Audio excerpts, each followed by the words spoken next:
Bienvenidos al primer programa de Trasnochado, donde comenzaremos el relato del libro El problema de los tres cuerpos del gran escritor chino Liu Cixin. Que lo disfruten. Primera parte. Primavera silenciosa. Capítulo 1. Los años de la locura. Pekín, año 1967. El cuartel general de la brigada del 28 de abril llevaba 2 días siendo asediado por parte de la Liga Roja. Sus banderas se arremolinaban en torno al edificio, retorciéndose como llamas que ansían la leña. El comandante de la Liga Roja sentía una gran desazón. Lo que le preocupaba no eran los defensores del edificio, aquellos poco más de 200 guardias rojos de la brigada del 28 de abril eran meros principiantes comparados con los suyos. Los guardias rojos de la Liga, formada en 1966 al inicio de la gran revolución cultural proletaria, llevaban a sus espaldas múltiples y tumultuosas marchas revolucionarias a lo largo y ancho del país, e incluso habían asistido a las grandes concentraciones de Tiananmen para ver y escuchar en persona al presidente Mao. El motivo de su desasosiego era la docena de estufas de hierro que habían en el edificio, todas ellas repletas de explosivos y conectadas entre sí por detonadores eléctricos. No podía verlas, pero sentía su magnética presencia. Accionando un solo botón, todos, revolucionarios y contrarrevolucionarios por igual, saltarían por los aires ardiendo en llamas. Los jóvenes miembros de la brigada del 28 de abril eran capaces de tal osadía y más. A diferencia de los hombres y mujeres de la primera generación de guardias rojos, templados por 1001 batallas, aquella nueva hornada de rebeldes resultaba tan descontroladamente enajenada como una manada de lobos sobre carbón ardiente. En lo más alto del edificio surgió la espigada figura de una hermosa joven. Hacía ondar su enorme bandera de la brigada del 28 de abril. Su aparición fue automáticamente recibida por una copiosa lluvia de disparos provenientes de las armas más diversas, desde antiguallas como carabinas americanas, ametralladoras checas o fusiles japoneses tipo 38, hasta fusiles y metralletas más modernos, robados al Ejército de Liberación Popular tras la publicación del editorial de agosto. Incluso había armas blancas como espadas y lanzas, todo un compendio de la historia bélica reciente. No era la primera vez que un miembro de la brigada protagonizaba un acto de provocación como aquel. Además de hacer ondear banderas, también gritaban eslóganes a través de megáfonos o arrojaban octavillas sobre las cabezas de sus atacantes. En cada una de las ocasiones anteriores, el osado u osada había logrado escapar indemne de las balas y ganarse fama de valiente. Claramente, aquella muchacha creía que iba a tener la misma suerte. Enarbolaba su bandera como si se jactara de su impetuosa juventud, convencida de que el enemigo acabaría sucumbiendo bajo las llamas de la revolución, imaginando que al día siguiente del ardor que corría por su sangre nacería un mundo ideal. Siguió embriagada por la roja y espléndida pasión de su sueño hasta que una bala le atravesó el pecho, tan tierno a sus 15 años que el proyectil apenas se detuvo antes de salir silbando por su espalda. La joven guardia y su bandera se precipitaron al vacío, la primera casi más despacio que aquel paño rojo, como si se tratara de un pájaro enamorado del cielo que se niega a abandonarlo. Los miembros de la Liga Roja prorrumpieron en vítores. Algunos de ellos corrieron hasta el pie del edificio para despedazar la bandera de la brigada y tomar en volantas el pequeño cadáver. Al rato de exhibirlo cual trofeo de guerra, lo arrojaron contra la verja metálica del recinto. La mayor parte de las barras terminadas en punta habían sido retiradas al principio de la guerra entre facciones para ser luego usadas como lanzas, pero aún quedaban 2 cuando la atravesaron. El tierno cuerpo de la chica pareció volver a la vida momentáneamente. A continuación, los guardias rojos tomaron distancia y comenzaron a dispararle como si de un blanco de práctica se tratara. Para entonces ella no sentía nada y las balas que la acribillaban eran como una gota de lluvia fina. Sus lánguidos brazos apenas se mecían, eran 2 enredaderas por las que resbalaba el agua. Después le volaron la mitad de la cabeza y en su joven rostro quedó un solo ojo con que mirar el límpido Cielo Azul de 1967. Era una mirada sin rastro de dolor, una mirada obcecada en el fervor y la devoción. Lo cierto era que, comparado con el que le deparaba a otros, el destino final de aquella muchacha podría considerarse afortunado. Como mínimo, había muerto en el afán de sacrificarse por un ideal. Aquellas escenas cruentas se reproducían por todo Pekín, como una multitud de procesadores trabajando en paralelo, cuyo resultado combinado era la revolución cultural, un mar de locura que se propagaba por la ciudad inundando hasta el último rincón. En los límites de la capital, en el recinto deportivo de la prestigiosa Universidad de Tsinghua, millares de personas asistían desde hacía casi 2 horas a una de las llamadas sesiones de castigo. Estas tenían como objetivo el escarnio público de los enemigos de la revolución, y en ellas solían emplearse salvajes abusos verbales y físicos a fin de lograr la confesión de los crímenes. Corrían los tiempos del todos contra todos, y los revolucionarios se dividían en numerosas facciones opuestas. En el interior de la universidad se repetían los encontronazos entre los guardias rojos, el grupo de trabajo por la revolución cultural, el equipo de propaganda de los trabajadores y el de propaganda militar. En ocasiones, cada una de ellas sufría disgregaciones, que generaban nuevos grupos rebeldes de orígenes e intereses opuestos, y ello conducía a más encarnizadas luchas. Sin embargo, las víctimas de aquella sesión de castigo eran autoridades académicas burguesas y reaccionarias, enemigas de todas las facciones por igual, y por lo tanto, condenadas a soportar los feroces ataques procedentes de todas ellas. A diferencia de otros monstruos y demonios, los miembros de las autoridades académicas tenían algo en común. Al principio todos se mostraban invariablemente desafiantes y orgullosos, motivo por el cual en esas primeras rondas murieron en mayor número. En el transcurso de 40 días, solamente en Pekín, más de 1.700 víctimas fueron vilipendiadas y torturadas hasta la muerte en sesiones similares. Aún más numerosos fueron quienes escogieron atajar el camino hacia su aciago destino. Eminentes literarios como Lao Shi y Xiun, Wen Jia y Hai Mo, los historiadores Wu Hang y Jian Bo-sen, Fu Lei, traductor al chino de Balzac, el meteorólogo y geofísico Chao Chu-sang y muchos otros optaron por terminar con sus otrora honrosas y respetadas vidas.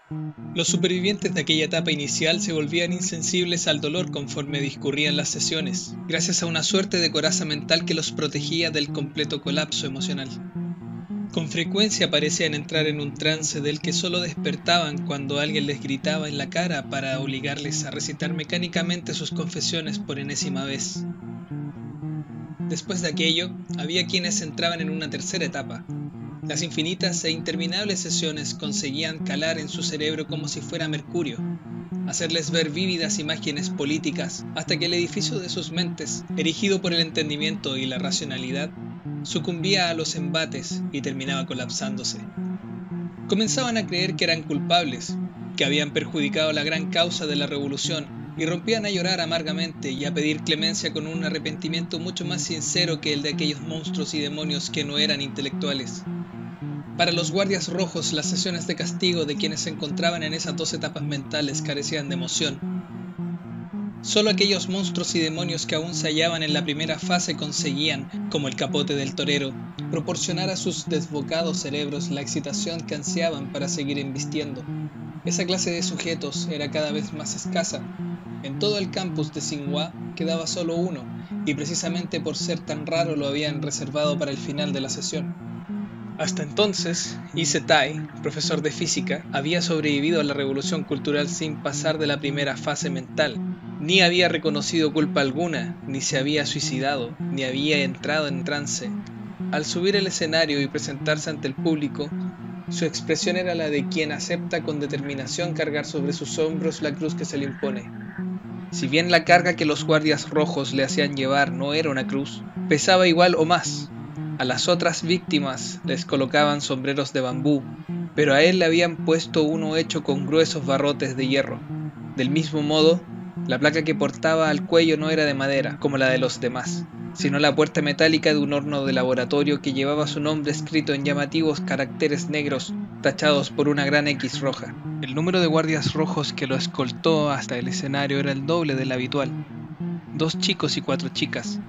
Los primeros avanzaban con paso firme y seguro, la viva imagen del joven bolchevique más sazonado. Eran estudiantes de cuarto de física teórica, y Yi Se-tai había sido su profesor.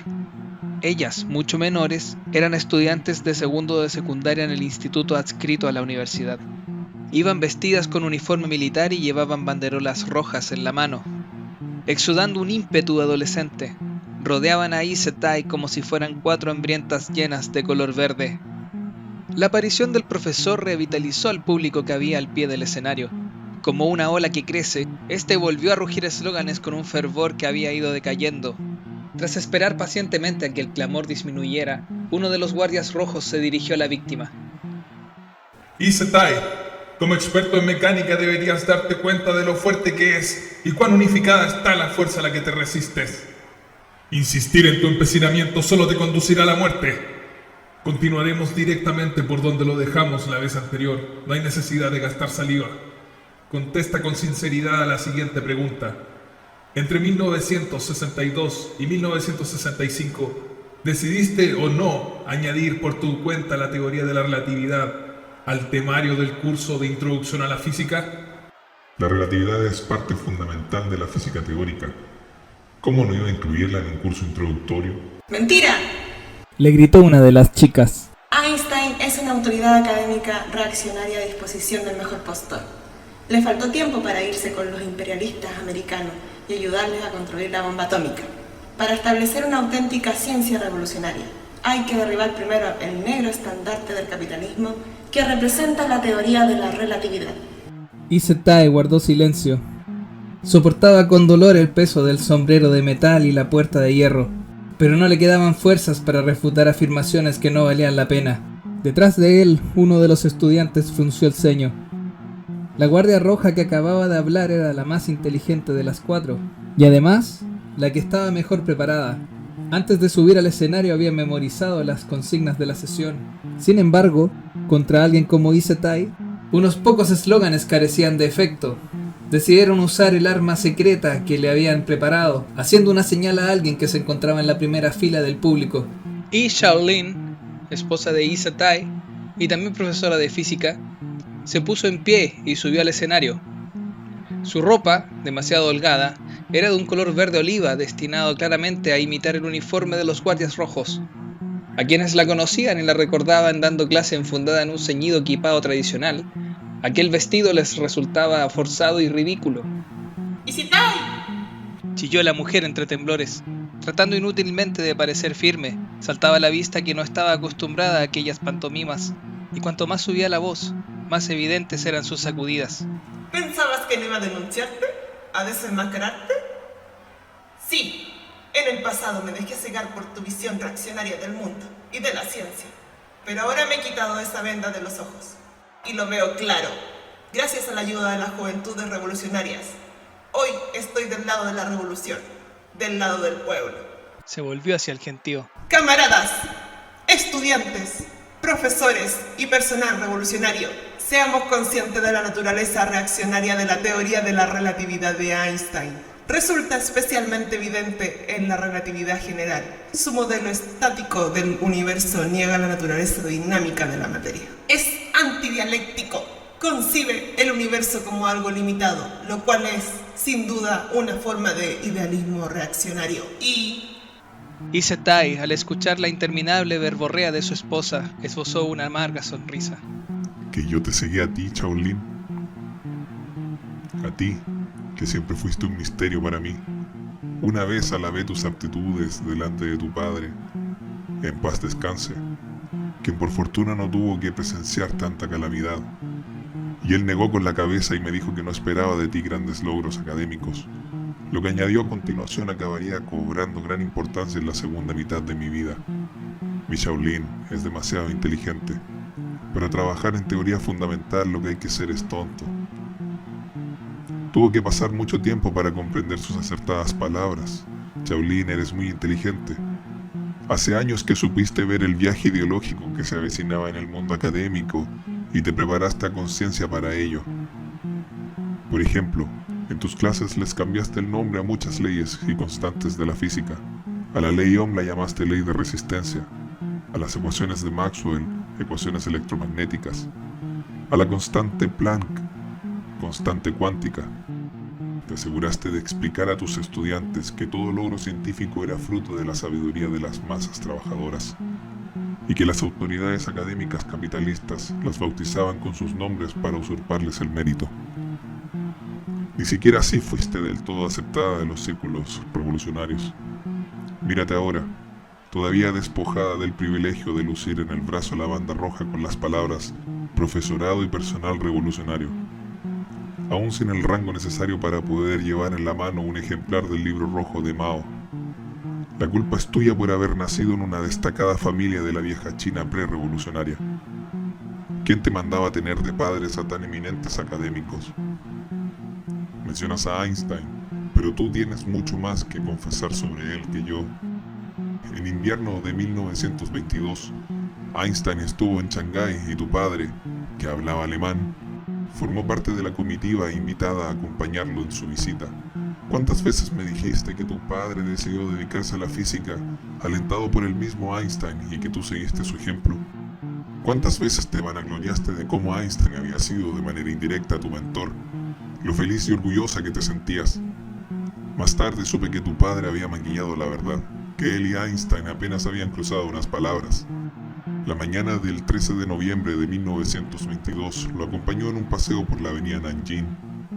Entre otros también estaban Yu Yo-ren, decano de la Universidad de Shanghái, y Zhao Hubing, director del periódico La Gran Justicia.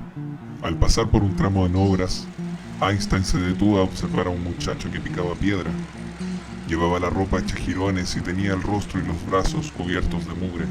Entonces Einstein le preguntó a tu padre cuál era el sueldo diario de aquel joven obrero y él, después de preguntarle al chico, le dijo que 5 centavos. Esa fue la única interacción que tuvo con el gran científico que cambió el mundo. No hablaron de física ni de la teoría de la relatividad, solo de la cruda y fría realidad. Según tu padre, tras escucharle, Einstein observó los mecánicos movimientos del muchacho durante un largo rato sin dar siquiera una calada a la pipa. Después de compartir ese recuerdo conmigo, tu padre suspiró con amargura y me dijo: en China cualquier idea que quiera tomar vuelo terminará estrellándose contra el suelo. El peso de la realidad es demasiado fuerte. ¡Agacha la cabeza! Gritó uno de los chicos. Isetai se preguntó si aquello era un velado gesto de misericordia por parte de su exalumno. Todas las víctimas de las sesiones de castigo debían bajar la cabeza. Si lo hacía, aquel pesado sombrero de metal caería al suelo y, mientras no lo levantara, no había motivo para volver a colocárselo. Pero Isetai mantuvo la cabeza bien alta, soportaba aquel enorme peso con su fino cuello. ¡Agacha la cabeza, reaccionario testarudo! Una de las chicas se quitó el cinturón y lo fustigó. La hebilla de latón le dejó una profunda marca en la frente, que enseguida quedó cubierta de sangre. El profesor se tambaleó unos instantes para después volver a incorporarse. También introdujiste muchas ideas reaccionarias cuando enseñabas mecánica cuántica, anunció uno de los dos chicos haciendo un gesto con la cabeza para que Shaolin prosiguiera. Esta, ansiosa por continuar, no tardó ni un segundo en reaccionar. Sabía que debía seguir hablando o de lo contrario su débil mente perdería la poca cordura que le quedaba. Isetai, de esta acusación no puedes eximirte. ¿Cuántas veces has adoctrinado a los estudiantes con la reaccionaria interpretación de Copenhague de la mecánica cuántica? No es más que la explicación más coherente con los resultados experimentales que hay hasta la fecha. El tono calmado con que respondía, pese a ser el blanco de tan furibundos ataques, la desconcertaba. Empezaba a sentir pánico. Según la misma, continuó ella, la mera observación externa conduce al colapso de la función de onda. No es más que otra muestra de idealismo reaccionario, y de las más descaradas. ¿Es la filosofía la que debe guiar los experimentos o son los experimentos los que deben guiar la filosofía? La súbita réplica del profesor consternó a los perpetradores de la sesión de castigo. Durante unos instantes no supieron qué hacer. Pues claro que la correcta filosofía marxista debe guiar los experimentos, espetó finalmente uno de los chicos. Eso quiere decir que la filosofía correcta viene dada del cielo. Se contradice con la idea de que la verdad emerge de la experiencia. Niega los principios con los que el mismo marxismo busca entender la naturaleza. Ni Shaolin ni ninguno de los dos chicos supieron qué contestar.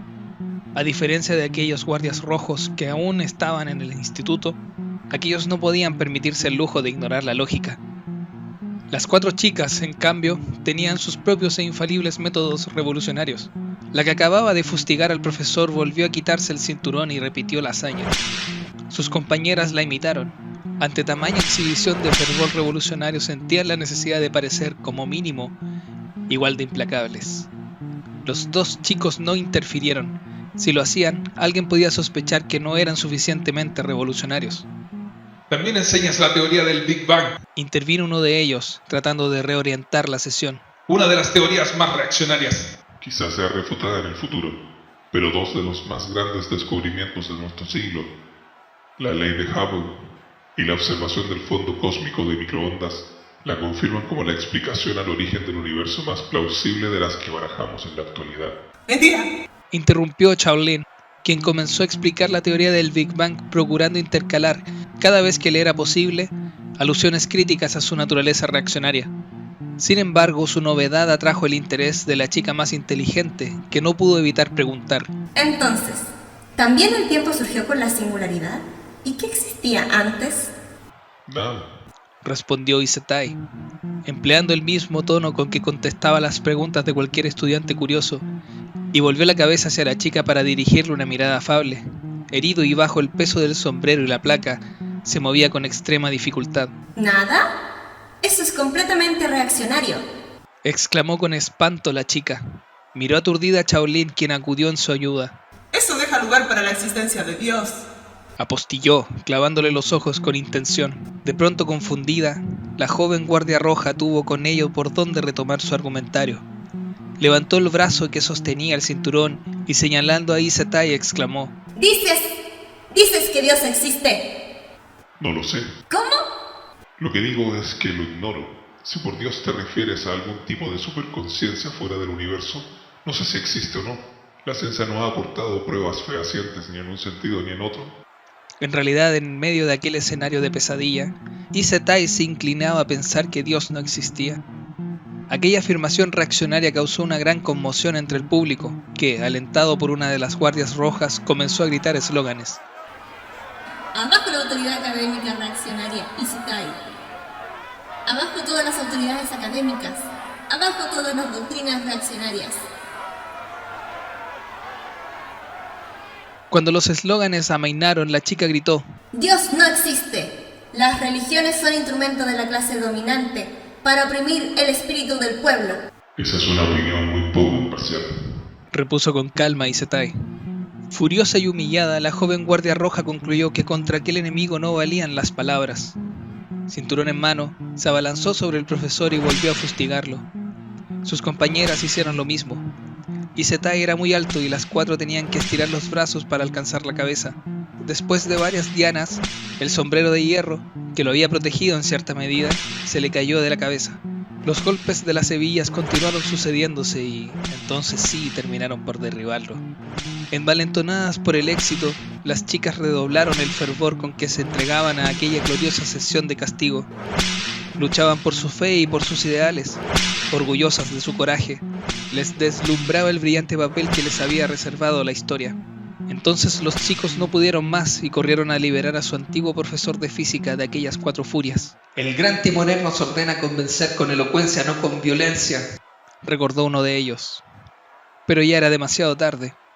Isetai yacía inmóvil sobre el escenario con los ojos aún abiertos y la sangre brotándole de la cabeza. El público detuvo su algarabía y se hizo el silencio.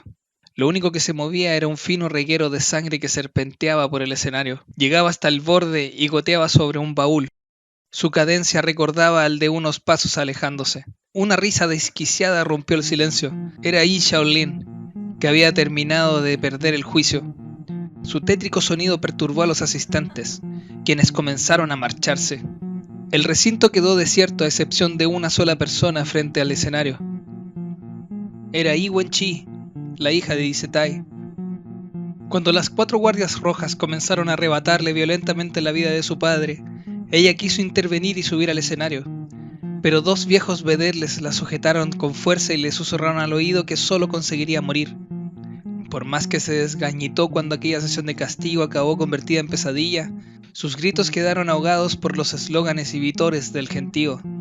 Después, en cuanto volvió a reinar el silencio, fue incapaz de emitir sonido alguno. A medida que observaba el cuerpo inerte de su padre en la tarima, el llanto y los gritos de rabia que había ahogado se le fueron congelando en la sangre. La acompañarían el resto de su vida.